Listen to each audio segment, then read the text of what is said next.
Thank you for auditing the always positive new music review show hosted by... What the hell, Kanye? What? You are supposed to have one listening party and then like a couple weeks we could digest it and talk about it and then do another one and then wait another couple weeks and then release the album. You released the album this morning, which means this review of the listening party, which is not going to be a review of the listening party, it's going to be an essay about performance art. That means that has to be a lot quicker. You see, first of all, immediately caveat, if you haven't seen my last video where I talked about the song Talking, I talk about how I am very uneasy with talking about Kanye West, the artist currently known as Ye.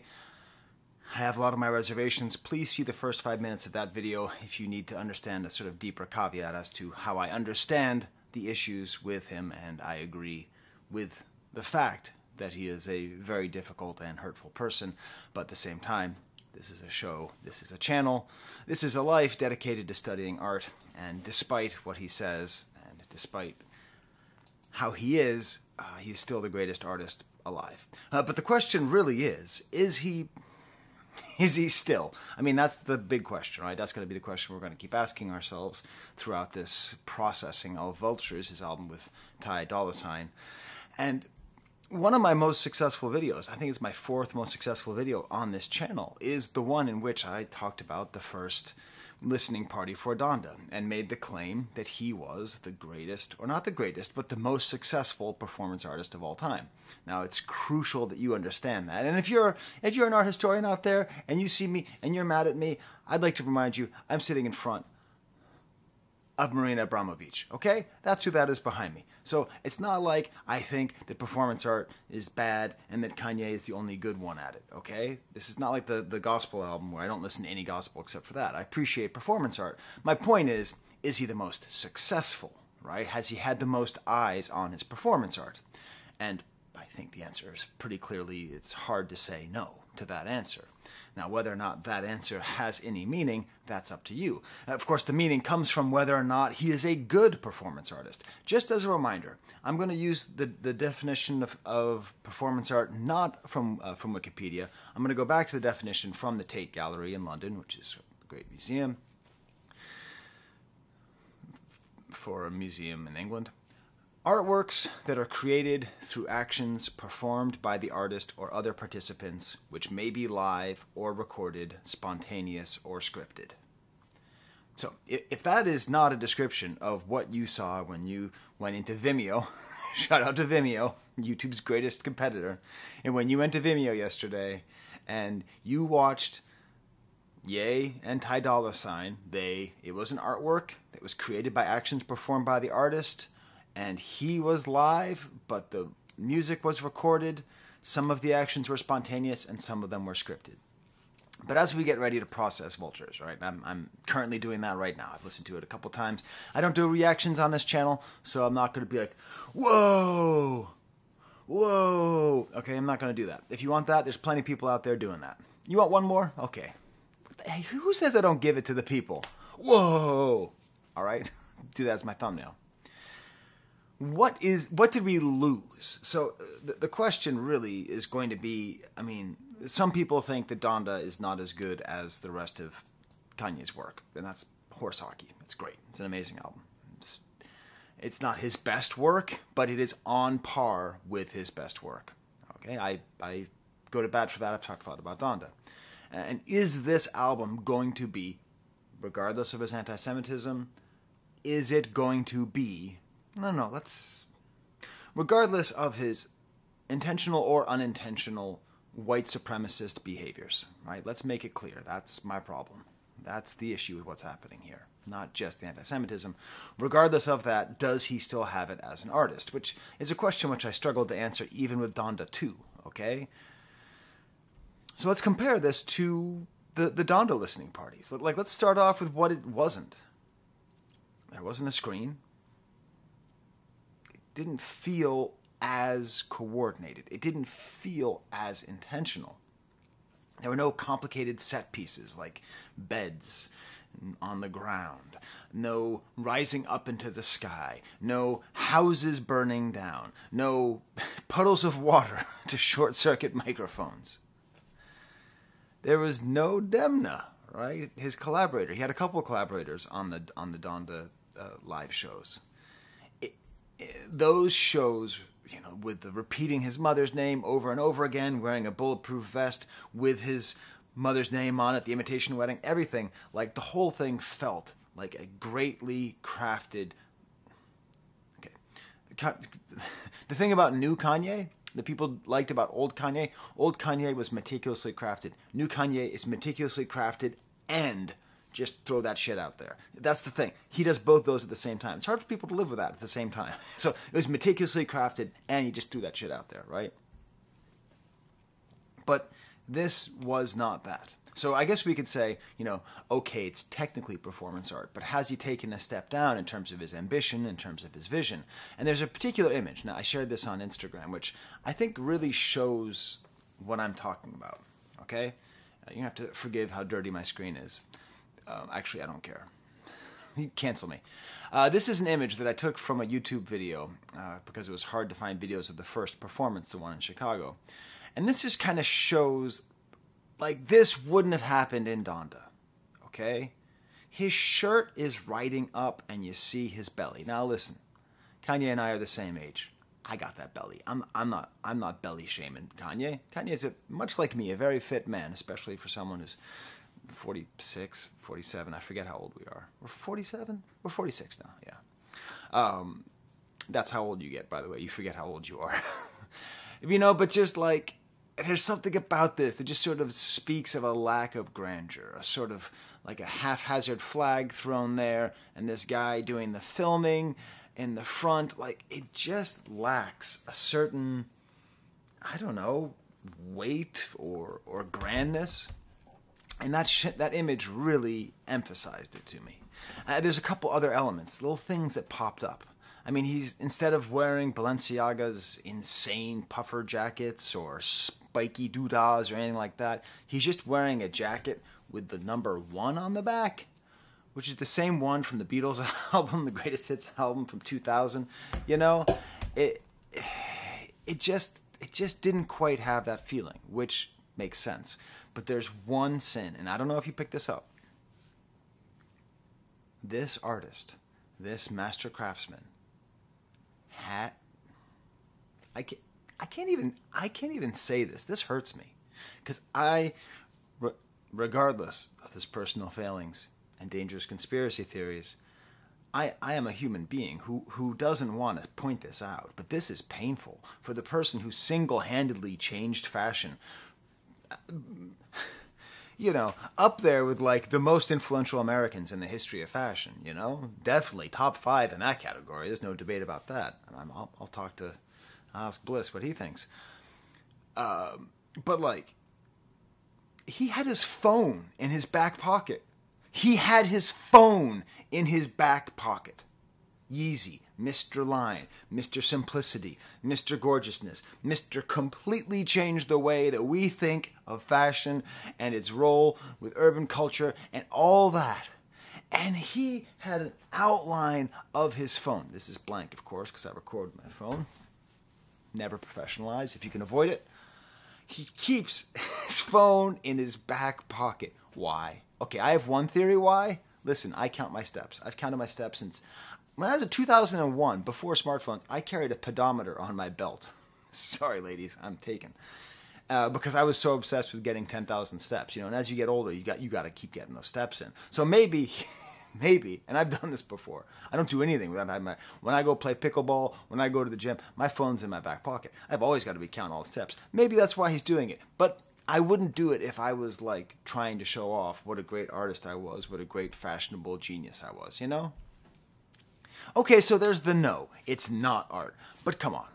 It's still this crazy idea. And we can't just let the fact that it's a repeated idea have us forget what a crazy thing Kanye's introduced into art and into life. The idea of playing an unfinished album for 40,000 people while you don't even lip sync or have a live mic most of the time and just kind of stomp around and they all pay to get in. It's absolutely wild. It is doing something where he is making sure that his art is valued. other people can't. Think about all the great albums that have come out, and they just get released. They have to beg for streams and give me streams and give me streams. And then they have to go out on tour, and they have to go on tour and sell my shirt and sell my shirt and sell my merch. They get nothing. They get pennies. Meanwhile, he's putting demos out for tens of thousands of people. It's still completely nuts. Totally, totally nuts. And let's not forget that there's still a lot of ideas here, okay? It's basically a square. The stage is basically a square made up of rectangles. I'm not going to go so far as to say those rectangles, the little black rectangles, represent the rectangles of our life, like our phones and TVs, and that the square itself is like an Instagram square, sort of representing the space that he's in and constantly under surveillance. I'm not going to say that because I thought of that and it's stupid and I don't think it's true. So I just said it. That's called preterition. I just said it. I don't believe it. But still, having the black ground, all dressed in black, with just a few spotlights, there is some thought going on here. It's an interesting thought. And of course, we have the central image. Now, he is apparently trying to separate himself from the Nazi-adjacent imagery that he's been using. I'd like to remind you that you can be an anti-Semite, you can like Hitler, and not be a Nazi. Okay? And we'll talk about that. We'll talk about the Hitler comments when I get to my full review. But I just so you know, I would put that like not in the top 10 of the worst things that he said. Like his casual mentioning of people controlling stuff is 1,000 times worse than making some kind of BS half-assed defense of the humanity of Hitler. But we'll talk about that later, okay? To be clear, this channel is entirely anti-Hitler. Not a fan. Grandfather fought him. Okay, right? But he's moving away from that. And what I think is interesting is he's making a smart pivot, because that's boring. It's actually boring. It'll get him more press. If this album is filled with anti-Semitism, if he goes out there, it would get a lot more press. It would get a lot more clicks. But instead, he's headed for horror. And that's the Jason mask. And so the Jason mask is like, now he's brilliant again, because this is perfect. Because the first time I saw him in a mask, he was wearing a Murcielago mask. Right, when I saw him in Toronto at the Yeezus tour, and it was over his face, and he looked a little bit like Prince. Let's all give Prince credit as being, I believe, the first artist to perform in a mask in that way. I'm not going to count like Slipknot kind of people, right? Like someone who's wearing a mask because the weight of fame and the spotlight is so much and they want to be mysterious. So the first time was the Prince mask, and then it developed into, I think, a Balenciaga mask, or maybe it's still a Marcielago mask for Donda, and just always being seen in a mask. And now the mask has become a sign of horror, a sign of terror. That video for the Havoc version of Vultures is legitimately terrifying. If Kanye gave me more time, I would have done a review of that video as well, but Kanye's not giving me any time because he's actually dropping his album. I am so mad at him for being unpredictably predictable, you know? You're supposed to be unpredictably unpredictable, not unpredictable. Anyways. Jason Voorhees, huh? Jason Voorhees is a guy who really lost his mind when his mom died, and he just started committing terrible acts. And no matter how many times you think you killed him, you which one was it? 3, where they tied his leg. Man, it's gangster. They're in Crystal Lake and they tied his leg to an anchor, and then they turned on a motor in a motorboat and ground up his face with the fan, with the blades of the motor. He can't be killed. He's always going to come back, and he's dangerous and he's scary. So that works. It works as a motif. It's a little bit goofy. It's a little bit self-aware, and that appears to be what he's doing. I mean, that's the album cover. Some random thoughts here. I told my wife I would be done in 15 minutes. We'll see how close I get there. So, he did 2. He did Chicago and then New York. And first of all, somebody paid for Chicago and then watched New York for free. I'm sorry, because you could watch it for $20. Ouch! Man, that sucks. It sucks to be you. But it did bug me that he was charging to watch the stream, and I'm glad that he did one for free. At the beginning of the Chicago one, he's getting ready to go out, like an athlete, and a bunch of people are holding their hands out, like waiting for high fives. Who... Do you think Kanye West is the kind of guy who daps up randos in the crowd. I would do the same thing. How could you not? That would be so exciting if I were on the front row, but it just seems so fun. Like, that would have, if he had done that, I would have been less surprised if he, like, sprouted wings and flew out of the stadium and turned into frickin' Calamity Kanye, okay? That would have been less surprised. Ooh, Calamity Kanye. Damn it. I don't use AI art, but I think I want to make Calamity Kanye. Anyways, that was just totally there. And also, just so he's wearing a mask, and Ty Dolla $ign is also wearing a mask the whole time. It's like the easiest lip syncing contest ever. People's cell phones ends up becoming part of the light, which is neat. What's going to happen without Mike Dean? Okay, well that's an album review thing. Northwest comes out, and this is probably my favorite part because Kanye's whole demeanor changes, and I do believe his love for his daughter. I don't think that's performance. I think it's real, and you can tell his whole body goes. Even though he's... Can you imagine being 10 years old, seeing in front of 40,000 people, lip syncing to your song while your dad is wearing a serial killer mask? Just that's the world that she lives in, and the world that we live in is that we're watching. It was weird because on the second night, they all like mimed the song because she wasn't there. One note about the coverage. So I love the lamestream media. Okay, I really do. I think it's great. I love mainstream media. I think it is mostly a positive force. Okay, just gonna put that out there. All right, it's mostly a positive force filled with good people who are honest, but not always. So when I read that they said that the feed was cut out after Kanye said anti-Semite on the last song, King, that's just not true. He said it once, and then the second time he said it, and then it cut out. But there's no correlation. There's no intellectually honest way to say that there's a correlation between him saying the words anti-Semite and the feed cutting out. It is just, and also, saying the word anti-Semite is not actually like he said, anyways, we'll talk about that later. So yeah, I think it's interesting he went from the white mask to the black mask. I don't really know what it means. I think he was just doing it just to have some kind of variation. I think the second one was better filmed. Like the camera work was better. Maybe they had a better crew in New York. I like Ty Dolla $ign wearing like the... Oh my...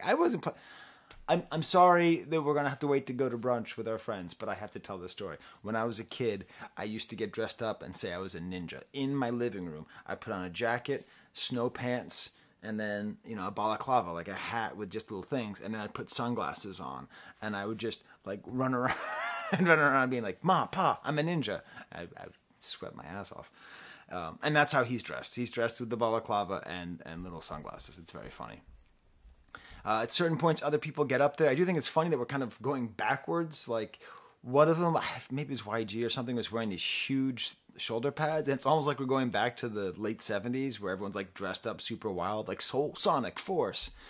I like how there's coordinated moves between the dancing on the song Paid between Ye and Ty Dolla $ign. There seems like to be a real rapport there.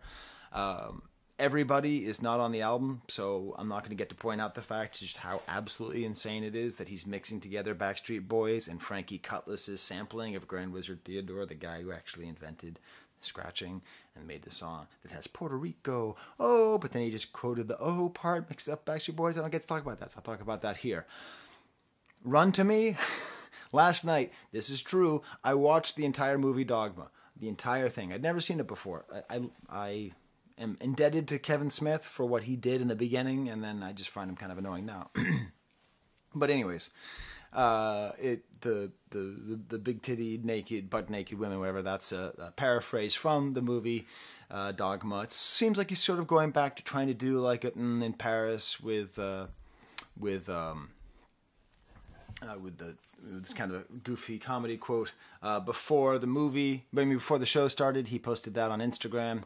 And I posted a little joke.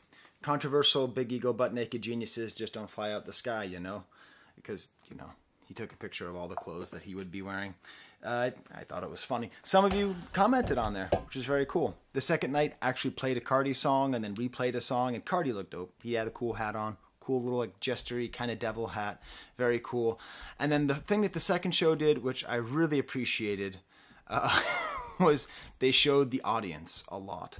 And this these three guys, unfortunately, I think the media, the window is too short. So we're not going to really get to appreciate these three guys. But these three guys have a whole story. We got this little other Kevin hair guy here. We have this guy who I think was in the wrong seat because this guy tries to push him out. And they're just like little 12-year-olds just trying to be so hard.